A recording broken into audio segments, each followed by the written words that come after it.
কংগ্ৰেছৰ দিনত প্ৰথম আঁচনি আছিলে লুঙি বিতৰণৰ আঁচনি যে আমি দুখীয়া মানুহক লুঙি দিম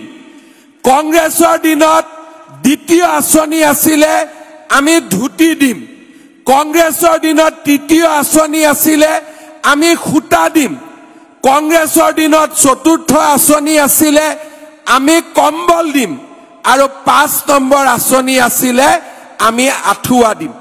মহিলাসকলক মাতি আনো খুটা দিম বুলি লাইনত থিয় কৰাই দিও তাতেও হুলস্থুল থেপা থেপি আৰু খুটা কেটা লবৰ কাৰণে আঠুৱা কেটা লবৰ কাৰণেও কংগ্ৰেছী মানুহক 2 পইচা বেলেগ কৰি দিব লাগিছিল অংগনবাদী চাকৰিৰ কাৰণেও কংগ্ৰেছে টকা লৈছিল চৰকাৰী চাকৰিৰ কাৰণে কংগ্ৰেছৰ দিনতটো 1 কোটি টকা লৈকে ঘোষ লৈছিল